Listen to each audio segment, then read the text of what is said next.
Picture this. It's 6 a.m. An employee is already at their desk, and they won't leave until way past dinner time. They're just grinding. If you look at their calendar, it's a solid wall of color. Back-to-back meetings, zero breathing room. Their inbox, completely overflowing. And yet somehow, that one major project, the one that actually moves the needle, just keeps falling behind. They're exhausted, basically running on a treadmill that literally never stops. And you know exactly what they say when you ask how they're doing, right? I just don't have enough time. We've all been there. It's like having a ticking clock looming over you while paperwork spills all over the floor and you're just frantically trying to keep all the plates spinning. It's a feeling almost everyone in the modern workplace has dealt with at some point. But honestly, it forces us to step back and ask a really profound question. Can you be extremely busy and still spend your time on the completely wrong things? Well, let's think about this, because this right here is the hinge. It's what separates the myth of the hyper-busy worker from the reality of the highly effective worker. We've kind of been trained to equate being busy with being important, right? But just because you're doing a million things doesn't mean you're doing the right things. To fix this whole overwhelmed state, we really need a total reset on how we view our time. So to pull off that reset, we're going to walk through 5 critical mindset shifts: the busy trap, clarifying before you start, prioritizing value over urgency, protecting your focused work, owning your workload, and finally, delivering true value. Okay, shift number 1, clarify before you start, meaning you've got to understand exactly what is needed before investing your time. You know how it is when we're rushed. Our natural instinct is to just say, yep, got it, and immediately start working just to get it off our plate. But jumping in blindly, that's exactly how we end up working incredibly hard in the complete wrong direction. So to avoid this, you absolutely must extract 4 critical pieces of information from whoever's asking for the work. First up, who is this for? Second, what exactly is needed? Third, when is it actually due? And hey, ASAP is not a deadline. You need a specific date and time. And fourth, this one's a game changer. What are the acceptance criteria? Over in the software world, they call this the definition of done. Like, how will you actually know when you can stop working on this thing? If there's any ambiguity at all, you got to ask questions until you know exactly what the finish line looks like. Here's a perfect example of why getting that clarity is just so crucial. Imagine someone spends 6 grueling hours researching, writing, and formatting this beautiful, polished 30-page report. They hand it in feeling like a rock star, only to find out their manager really just needed a 1-page decision summary to glance at before a meeting. I mean, ouch. That's 6 hours of time literally thrown in the trash, all because they didn't clarify the acceptance criteria.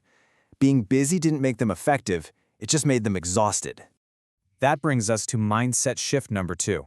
Prioritize value over urgency. See, urgent activities demand attention, but important activities actually create value. Doing tasks simply in the order they hit your desk is a massive trap. Think about it. On one hand, you have these constant email notifications pinging on your screen. They feel so urgent, right? Somebody's waiting for a reply. But reacting to those instant pings constantly interrupts you, and it stops you from finishing the deep, important work, like finally wrapping up a critical proposal. You just cannot let the urgent trump the important, or you're going to spend your whole day putting out tiny fires while the actual house slowly burns down. So the real trick here is figuring out where your value actually comes from. And a great way to do this is to anchor your prioritization to the 80-20 rule. Basically, 80% of your value comes from just 20% of your activities. So your job isn't to do 100% of everything perfectly. Your job is to identify that vital 20% and commit to tackling it first, before the daily noise totally takes over. Building on that idea, we have to accept that not every single task deserves equal time and quality. You really have to prioritize based on value. If you're putting together a strategic client presentation, yeah, that sits right there in your 20%. It requires high quality, deep focus, substantial time. But what about formatting an internal document that maybe 2 people are going to briefly skim? That absolutely does not need to be a masterpiece. Figure out the acceptable minimum for those low-value tasks and save your perfectionism for the stuff that actually moves the needle. But you might be wondering, what about all those tiny little things that just clog up your to-do list? Well, here is a fantastic, highly effective trick for that: the 2-minute rule. If a task takes less than 2 minutes, say replying to a quick yes or no email or approving a standard request, just do it immediately. Don't write it down, don't schedule it for later, just knock it out. This instantly flushes those small actions out of your prioritization funnel so they don't eat up your mental bandwidth later on. All right, moving to step 3. Protect focused work. If you want to be effective, you have to reduce unnecessary interruptions and task switching. So here are some real actionable boundaries you can set right now to protect your focus. First off, turn off those desktop alerts. Just kill them. Put your phone on silent, or better yet, chuck it a few meters away so you aren't even tempted to grab it. Throw on some noise-canceling headphones to signal to the world you are in the zone. And most importantly, proactively block out focused time on your calendar for deep analysis. Don't try to write a complex strategy while checking messages every 3 minutes. You really need uninterrupted blocks of time to build any kind of momentum. The central rule here is super simple. Stop juggling. Just do one thing at a time and actually finish what you start. Multitasking? It's a complete myth. Working on multiple things at the same time completely destroys your concentration because you're constantly starting, stopping, and trying to remember where you even left off. Dig in, concentrate on one single task, and push it all the way across the finish line. Now for step 4.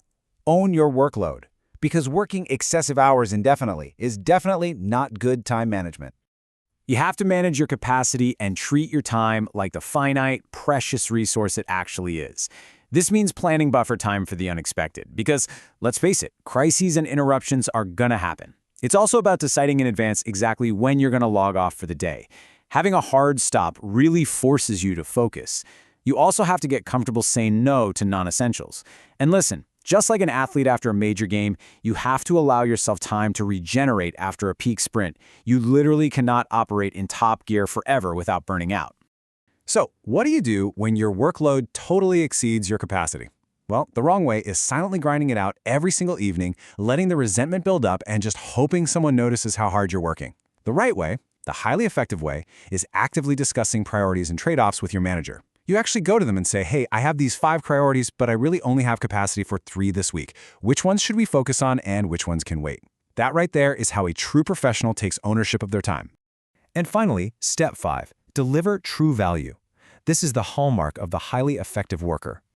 Let's circle back to that overwhelmed employee from the very beginning of our explainer and see how these mindset shifts have totally transformed their day-to-day. Sure, their workload might still be pretty substantial. There's always going to be work to do, right? But the paralyzing noise, that's gone.